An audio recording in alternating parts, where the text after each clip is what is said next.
सबके आगे हाथ पैर जोड़ लिए मैंने, किसी ने भी नहीं। आपकी माँ को कोई रखने को तैयार नहीं है। गौरी गोपाल आश्रम में आज ये माँ आई, मैंने आज पहली बार ये माँ को यहाँ देखा। बैठिए मैया बैठिए। कहाँ से आई है माँ, कौन है, क्यों आई, आज माँ से जानेंगे। देखो यहाँ पर ये वृद्धाश्रम भी है, हमें पता नहीं चलता कि कब कौन सी माँ आ जाए। देखो हम यहाँ कथा सुनाने बैठे कि अचानक ये माँ आ गई। इन माँ को मैंने आज ही देखा पहली बार।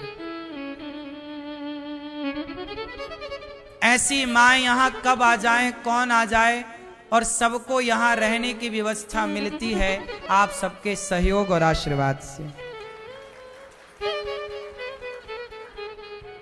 मैया कहाँ से आई हो मेरी माँ? ओमनी कुरोन से आ रही हूँ। कहाँ से? परी चौक के पास ओमनी कुरोन है, वहाँ से आ रही हूँ मैं। अच्छा। हाँ जी, परी चौक के पास। परी चौक कहाँ? दिल्ली? हाँ नहीं, नोएडा। ग्रेटर नोएडा? हाँ जी, नोएडा। हाँ जी। तो यहाँ अचानक मैया क्यों आ गई, क्या हुआ? ऐसा है सर कि मैं 8-9 साल से इसके पास रह रही थी। ये कौन है? मेरी छोटी बेटी है ये। बेटी है? हाँ जी। और बड़ी बेटी रहती है चंडीगढ़। चंडीगढ़? हाँ जी। सब कुछ तो ले लिया उसने। बड़ी बेटी ने सब कुछ ले लिया? सब कुछ ले लिया, रखने को तैयार नहीं है। रखने को तैयार नहीं? एक बार गई हूँ, उसने सुबह 4 बजे 6 बजे मुझे उठा के भेज दिया, गाड़ी में बिठा दिया और मैं अकेली आ गई। अच्छा। हाँ जी। और ये रहती है अमेरिका। अमेरिका? हाँ जी। अब ये मकान बनवा रही थी और आई हुई थी, 1.5 साल हो गया इसके पास। अब इसका जाने का टाइम आ रहा है, तो रखने के लिए कोई तैयार नहीं है मुझे। मकान चुपचाप था मेरे पास, मैंने उसको कहा था ये मकान बेचना नहीं, तेरे को दूंगी, एक इसको दे दिया और मैं तेरे को ये दे दूँगी, मेरे मरने के बाद तो देना। मैं कहा तेरे पापा भी इसी में गए, मेरा बेटा भी इसी में ख़त्म हो गया, शादी होके आई हूँ मैं, इसे बेचना नहीं। पर गुरुजी इसने चुपचाप बेची। माइक थोड़ा पास में कर दो लाला। मेरे को चुपचाप उसने घर से बाहर निकाल दिया और बेच दिया। किसने? बेटी ने, बड़ी ने। बड़ी बेटी ने निकाल दिया? हाँ जी। लो अभी तक सुना था बेटा निकालते हैं, अब ये और बाकी था कि बेटी भी निकालती है माँ को। मकान बेच दिया उसने। मकान उसने बेच दिया आपका वाला? चुपचाप बेच दिया मेरा। माँ का मकान बेच दिया चुपचाप और माँ को बाहर का रास्ता। कैसी बेटी है बताओ? अब ये जा रही है बाहर, इसको इसकी वजह से सब जगह पता करा भी कोई रख लो इसको, मैं 10,000 तो 5 दिन रख लो, कोई रखने को तैयार नहीं है। फिर मैंने इसको बताया, मगर मैंने वहाँ देखा है, मुझे तो वही छोड़ते हैं। तो आप बेटी हैं, इनकी बात कराओ बेटी से। राधे राधे गुरु। क्या करती हैं आप? मैं कुछ नहीं करती, मेरे हस्बैंड अमेरिका में नौकरी करते हैं। तो आप अमेरिका रहती हैं? नहीं, मैं थोड़े टाइम के लिए गई हूँ, बस वही है। अब गुरुजी मैं इनको ले जाने में असमर्थ हूँ, तो इस वजह से मुझे यहाँ छोड़ना पड़ रहा है इनको। मतलब आप माँ को अमेरिका नहीं ले जा सकती? नहीं, क्योंकि वहाँ पे अलाउ नहीं है, 6 महीने से ज़्यादा नहीं अलाउ है वहाँ रखना। अच्छा। हाँ तो जी। आपका यहाँ कोई नहीं है ये भारत में? जो है रिश्तेदार दूर दूर के हैं, सबके आगे हाथ पैर जोड़ लिए मैंने, किसी ने भी नहीं। आपकी माँ को कोई रखने को तैयार नहीं है? तो आपके पति क्या करते हैं अमेरिका में? आईटी में है वो, यहीं से। हाँ जी, यहीं से ट्रांसफर हुआ उनका। अच्छा, पहले यहीं थे? हाँ जी। तो जब यहाँ थे तब माँ आपके साथ थी? हाँ जी, मेरे पास ही थे ये।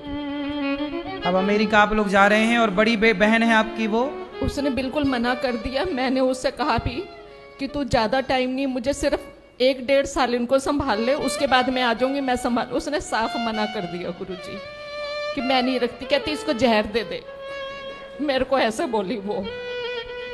अच्छा, बड़ी बहन बोल रही है कि जहर दे दो माँ को? हाँ, मैं क्या बताऊं, मैं इस टाइम। कोई बात नहीं, चिंता ना करो, आपका भाई है, अभी आपकी अपनी मजबूरी है।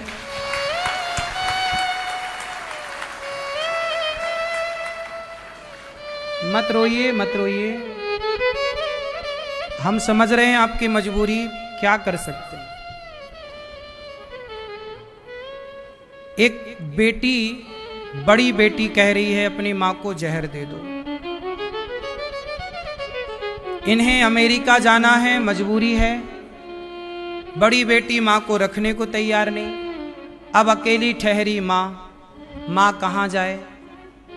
तब ये माँ को गौरी गोपाल का रास्ता नजर आया। पानी पिला दो उनको, है ना।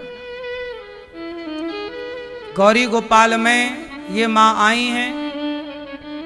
अब आप बताइए कि ये माँ जरूरतमंद है या नहीं। सब लोग बताओ। आप सब सहयोग करते हैं तो इन माँओं को, इन बेसहारा माँओं को गौरी गोपाल में सहारा मिलता है। इन माँओं को यहाँ रहना। देखो इनकी अपनी जन्म देने वाली बेटी कह रही है, बेटी बड़ी कह रही है कि माँ को जहर दे दो। देखो बेटी भी ऐसी हो सकती है, हमने आज ही जाना। बेटी भले जहर देती हो, पर आप लोगों से मैं विनती करता हूं कि आप इन वृद्ध माओं को एक एक रोटी जरूर दीजिएगा, क्योंकि जब आप रोटी देते हैं तब गौरी गोपाल का चूल्हा जलता है और तब यहाँ 290 वृद्ध माओं का भोजन पकता है और इन माओं का पेट भरता है। जरूरत पड़ने पर दवाई मिलती है, जरूरत पड़ने पर इनका उपचार होता है, इलाज होता है। मैया आप चिंता ना करो। मुझे चिंता नहीं, मैं तो आपके द्वार पे आ गई, बस सब कुछ मुझे मिल गया, अब कुछ नहीं चाहिए मुझे। मैं इसको यही कहा, मैं वहीं जाऊंगी, गौरी गोपाल जी उनका दर्शन करूंगी, भगवान का कीर्तन करूंगी, मुझे कुछ नहीं चाहिए, सबसे नफरत हो गया। अब आप यहीं रहना। अब आपकी 2 बेटियां हैं और 1 बेटा है और हम सब आपके बेटा बेटी हैं, ठीक है। बेटा आपको, आप बिल्कुल चिंता ना करो, हम आपके बेटे हैं। ये दास अनिरुद्ध इन वृद्ध माँओं की सेवा आप लोगों से भिक्षा मांग मांग के करता है, इसलिए देने में सकुचाया ना करो, क्योंकि आप सबके सहयोग से कितनी माँओं को सहारा मिल रहा है। आप खुद नहीं जानते कि आप लोग रोटी देकर गौरी गोपाल में कितना बड़ा पुण्य का काम करते हो।